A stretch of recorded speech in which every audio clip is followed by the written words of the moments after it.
यही फसल कलियां सुलझती हैं जिस फसल में, सुना है नया नाम इसका बहारा भी है। नमस्कार, मैं हूं राजीव और आप देख रहे हैं घूमता हुआ आईना। तो दोस्तों, बीजेपी ने चुनाव से पहले सेल्फ गोल कर लिया है। 2024 के चुनाव में फिर से बहुमत हासिल कर सत्ता का हैट्रिक मारने के सपने तो बीजेपी ने पाल लिए, लेकिन इस सपने को पूरा करने के लिए जो तैयारी चाहिए उसमें बीजेपी अब बुरी तरह से पिछड़ गई है और इंडिया इस बार बाजी मारती हुई दिख रही है। बीजेपी की मुश्किलें उसके अपने नेता ही बढ़ा रहे हैं। राजस्थान में बीजेपी में गुटबाजी चरम पर है, तो मध्य प्रदेश में ज्योतिरादित्य सिंधिया के कारण बीजेपी में बगावत मची हुई है। छत्तीसगढ़ में कांग्रेस के आगे बीजेपी टिक नहीं पा रही है और तेलंगाना में बीजेपी सत्तारूढ़ बीआरएस और कांग्रेस दोनों के आगे ही फीकी पड़ रही है। बीजेपी के क्षेत्रीय नेता तो कोई करिश्मा दिखा नहीं पा रहे हैं और जिन लोगों को बीजेपी ने केंद्र की राजनीति में जगह दी है वो उसे मजबूत करने की जगह विवादों से बीजेपी को कमजोर कर रहे हैं। अभी ताजा उदाहरण रमेश बिधूड़ी का है, जो दिल्ली से सांसद हैं और अभी संसद के विशेष सत्र के दौरान सदन के भीतर बीएसपी सांसद दानिश अली के लिए रमेश बिधूड़ी ने ऐसे शब्दों का इस्तेमाल किया कि अब बीजेपी की चारों तरफ बुराई हो रही है। लोग बिधूड़ी से ज्यादा मोदी पर सवाल उठा रहे हैं। मोदी की नीयत और इरादों को सवालों के घेरे में खड़ा किया जा रहा है। जाहिर है यह सब बीजेपी की चुनावी सेहत के लिए ठीक नहीं है, क्योंकि जनता का मन एक बार बदल गया तो फिर उसे मना पाना बहुत मुश्किल होता है। अन्ना आंदोलन के कारण कांग्रेस से लोगों की नाराजगी बढ़ी थी, आपको याद होगा, और इसका असर ऐसा हुआ कि कांग्रेस 10 साल सत्ता से बाहर हो गई। अब ऐसा ही कुछ बीजेपी के साथ होता दिख रहा है। फर्क सिर्फ इतना है कि बीजेपी के लिए अन्ना आंदोलन जैसा कोई फेक यानी झूठा तमाशा खड़ा नहीं किया गया है, बल्कि बीजेपी के लोग ही उसके लिए गड्ढा खोद रहे हैं। ऊपर से इंडिया की मजबूती के आगे बीजेपी पहले से ही निढाल दिख रही है। अभी संसद का विशेष सत्र इसका सबसे बड़ा एग्जाम्पल है। बीजेपी ने बड़े जोश से 5 दिनों के विशेष सत्र का ऐलान किया था। आपने समझा, देखा, जाना, सब कुछ समझा, लेकिन 5 दिनों के पहले ही सत्र का अवसान हो गया।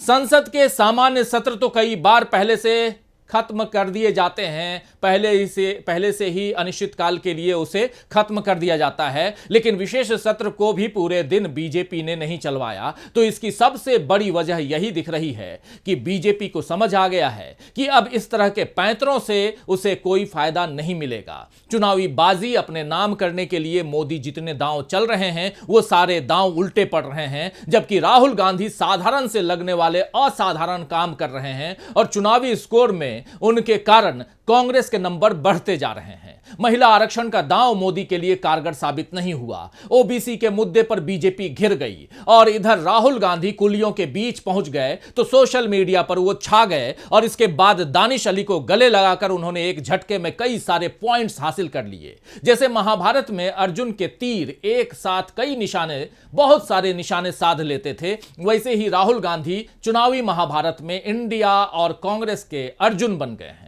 लिहाजा इस पक्ष की जीत तय दिख रही है, जबकि बीजेपी के धर्म और राजनीति पर इस वक्त वैसे ही सवाल उठ रहे हैं जैसे द्रौपदी के चीरहरण पर कौरवों के धर्म और राजनीति पर उठ रहे थे। दोस्तों, तो आइए दोस्तों, आज आईने की नजर से पड़ताल करेंगे कि क्या इस बार चुनावी महाभारत में सबसे बड़ी पार्टी होने के बावजूद हारेगी बीजेपी। क्या राहुल गांधी ने फेर दिया है बीजेपी के मंसूबों पर पानी। लेकिन सबसे पहले देखिए इस वीडियो को।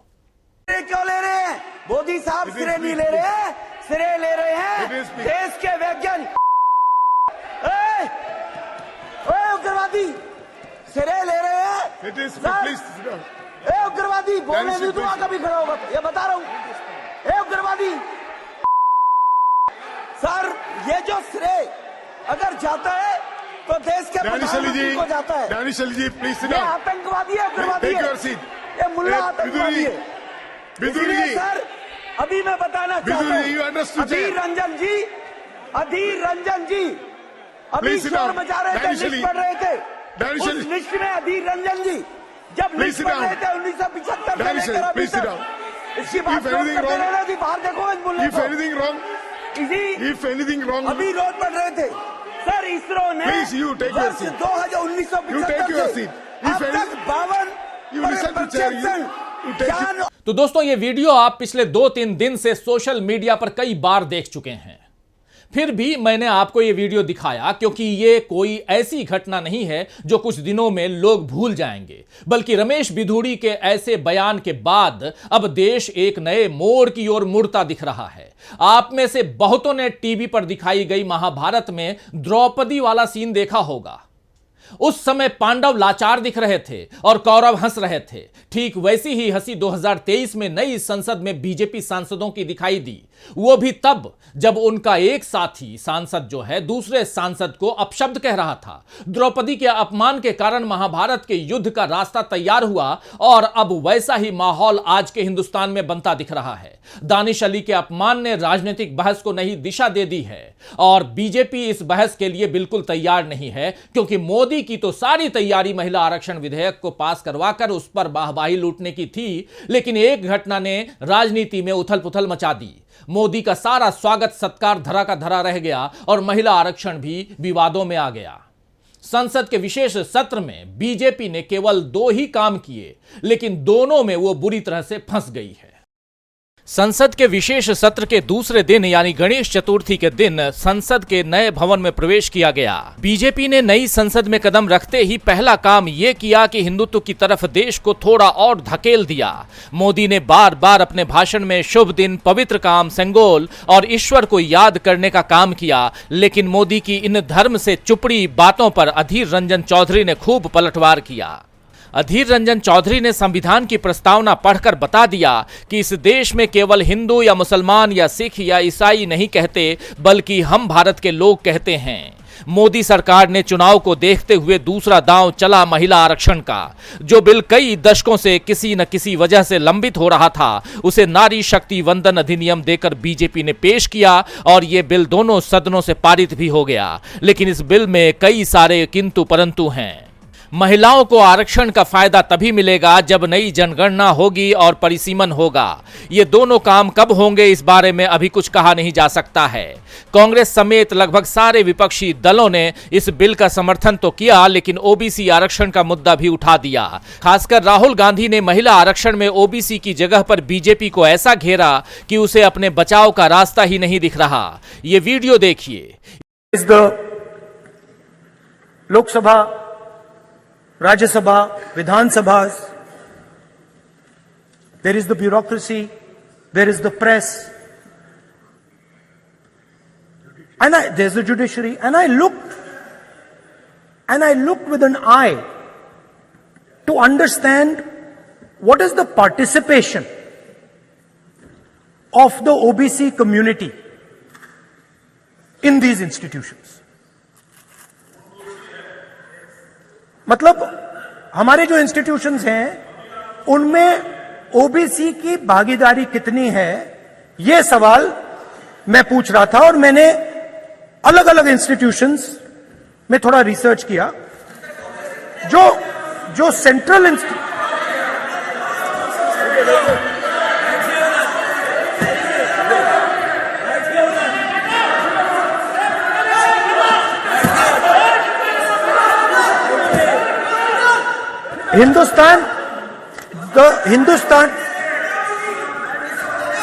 the central, don't worry, don't be scared, we are discussing, डरो मत, हम कास्ट सेंसस की बात कर रहे हैं, डरो मत। इस वीडियो में नजर आ रहा है कि लोकसभा में जब राहुल गांधी ने ओबीसी की बात करते हुए जातिगत जनगणना की बात की तो कैसे बीजेपी के सांसद हल्ला मचाने लगे। इसी पर राहुल ने उन्हें अपना अचूक मंत्र दिया, डरो मत। तो राहुल गांधी इस वीडियो में जहां अलग ही आत्मविश्वास से भरे नजर आ रहे हैं, तो वहीं बीजेपी सांसदों का चीखना चिल्लाना बता रहा है कि वो अब खुद को कमजोर मानने लगे हैं। संसद में अभी तो बहुमत है, लेकिन क्या अगले चुनाव के बाद भी यही नजारा रहेगा? इस पर अब बीजेपी सांसदों को डर लग रहा है और राहुल गांधी उन्हें समझा रहे हैं कि डरो मत। खैर, संसद के बाद राहुल गांधी ने जब महिला आरक्षण पर प्रेस कॉन्फ्रेंस की तो भी उन्होंने वही सारी बातें दोहराई हैं। राहुल ने कहा कि महिला आरक्षण अच्छी बात है, लेकिन हमें 2 शर्तें बताई गईं। एक ये कि बिल लागू होने से पहले जनगणना करानी होगी और दूसरा परिसीमन। राहुल ने यह भी कहा कि इन दोनों शर्तों को पूरा होने में वर्षों लगेंगे।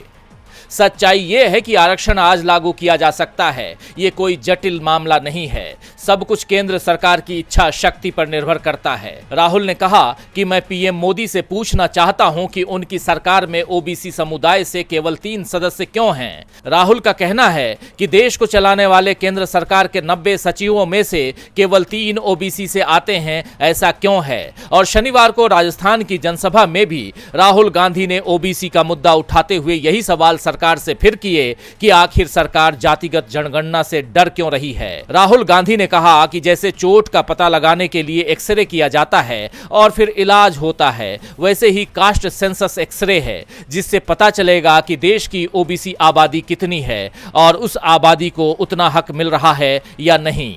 तो 2024 की लड़ाई को भले ही बीजेपी हिंदू और मुसलमान की लड़ाई बनाने की कोशिश कर रही है, लेकिन कांग्रेस इस लड़ाई में ओबीसी को केंद्र में लाने में सफल हो गई है। यह बात इंडिया गठबंधन के फेवर में भी जाती हुई दिख रही है, क्योंकि वहां ज्यादातर दल पिछड़ों की राजनीति करते रहे हैं। आरजेडी, जेडीयू और समाजवादी पार्टी जैसे दल तो शुरू से जातिगत जनगणना की बात करते ही रहे हैं। इसीलिए अब इस लड़ाई का सामना किए बिना बीजेपी आगे नहीं बढ़ सकती। महिला आरक्षण के मुद्दे पर तो साफ साफ यह दिखाई दे रहा है कि बीजेपी अलग थलग पड़ गई है।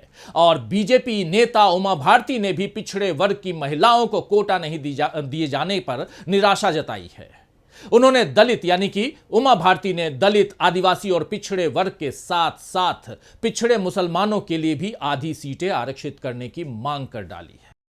राहुल गांधी और कांग्रेस जिस तरह ओबीसी के मुद्दे को चुनावी राजनीति के केंद्र में ले आए हैं, उसमें अब बीजेपी नेता भी कांग्रेस की जुबान बोलने पर मजबूर हो गए हैं। अब सवाल यह उठ रहा है कि क्या महिला आरक्षण पिछड़े वर्ग के क्षत्रपों का राजनीति पर दबदबा खत्म करने का एक बड़ा दांव बन सकता है। दरअसल पिछड़े वर्ग के नेताओं का मानना है कि महिला आरक्षण में अलग से कोटा नहीं होने पर ज्यादातर सीटें सवर्ण महिलाओं के पास चली जाएगी और पिछड़े नेताओं के लिए सदनों में जगह कम हो जाएगी, जबकि अभी उनका दबदबा बढ़ रहा था। कुल मिलाकर महिला आरक्षण का दांव बीजेपी पर उल्टा पड़ा है। मोदी जी तो इस बिल को पारित करवाने से पहले ये तक कह गए थे कि इस काम के लिए ईश्वर ने उन्हें चुना है, और जब बिल दोनों सदनों से पारित हो गया तो उसके बाद बीजेपी कार्यालय में महिला कार्यकर्ताओं से उन्होंने अपना अभिनंदन भी करवा लिया। लेकिन मोदी को अपने ही गले में पड़ी फूल मालाओं से कांटे चुभ रहे होंगे, क्योंकि उनका मकसद तो राहुल गांधी ने फेल कर दिया है। तो राहुल गांधी ने महिला आरक्षण पर चुनावी फायदा लेने से बीजेपी को रोक दिया। वहीं ओबीसी के साथ साथ, जी हां, ओबीसी के साथ साथ दलितों और मुसलमानों दोनों की भी बात उन्होंने कर दी, और इस काम में भी बीजेपी ने ही उनकी मदद की है।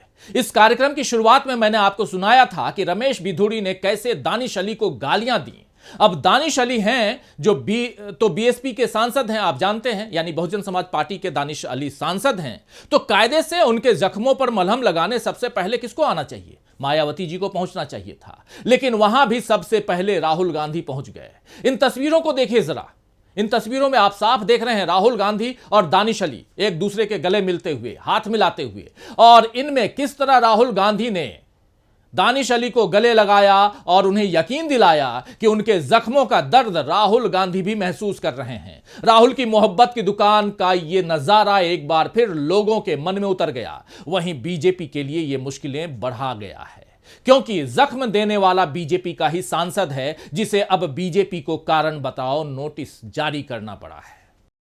शुक्रवार को सुबह से बिधूड़ी का वीडियो सोशल मीडिया पर ट्रेंडिंग था। हर तरफ बीजेपी की थू थू हो रही थी। तभी राहुल गांधी शाम को दानिश के घर पहुंच गए। दानिश भले ही बसपा के हों, लेकिन राहुल गांधी का उनसे मिलना मायावती को भी टेंशन दे रहा होगा। वजह साफ है, जी हां, वजह मुस्लिम वोट है। दरअसल मुस्लिम समुदाय कांग्रेस का परंपरागत वोट बैंक रहा है, लेकिन पिछले कुछ वर्षों में ये वोट बैंक बसपा और समाजवादी पार्टी के खाते में शिफ्ट हो गया और कांग्रेस यूपी में कमजोर पड़ गई। लेकिन दानिश अली को गले लगाकर राहुल गांधी ने मुस्लिमों के साथ साथ बीएसपी के दलित वोटों तक भी मैसेज पहुंचा दिया है कि राहुल गांधी उनके साथ खड़े रहेंगे, भले ही वो किसी भी दल के समर्थक हों। ये मैसेज 2024 के लिए बीजेपी को बड़ा झटका है, क्योंकि मायावती की राजनीति पिछले कुछ वक्त से कमजोर ही इसीलिए पड़ी क्योंकि उन पर बीजेपी का दबाव होने की बात कही जा रही थी। अब राहुल गांधी ने एक साथ बीजेपी और मायावती दोनों को झटका दे दिया है। तो दोस्तों, ओबीसी, दलित, मुस्लिम, महिलाएं, किसान, मजदूर, युवा, हिंदुस्तान की राजनीति में इन तमाम वर्गों के वोटर्स निर्णायक भूमिका निभाते हैं। अब ये सारे वर्ग किसी न किसी वजह से राहुल गांधी के मुरीद बन चुके हैं। दानिश अली प्रकरण का चुनाव पर असर मैं आपको बता ही चुका हूं। महिला आरक्षण और ओबीसी के मुद्दे पर भी राहुल गांधी की रणनीति जाहिर है। और इससे पहले जिस तरह राहुल गांधी धान रोपने किसानों के बीच पहुंचे, अभी हाल में आनंद विहार स्टेशन पे, दिल्ली के आनंद विहार रेलवे स्टेशन के कूलियों के बीच गए, और उससे पहले लद्दाख में उन्होंने बाइक से सैकड़ों नहीं बल्कि 1000 किलोमीटर से ज्यादा का सफर तय किया। अभी जयपुर में वो फिर एक छात्रा के साथ स्कूटी की सवारी पर निकल गए।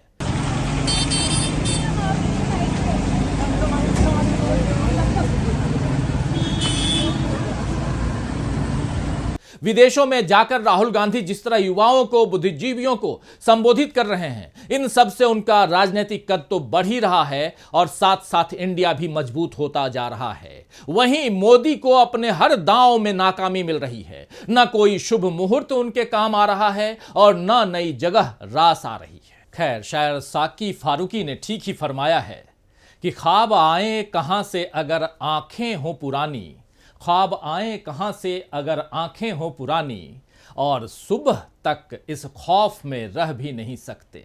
तो आज के लिए बस इतना ही। फिर मिलेंगे खबरों के नए आईने के साथ। तब तक देखते रहिए डीबी लाइव। नमस्कार।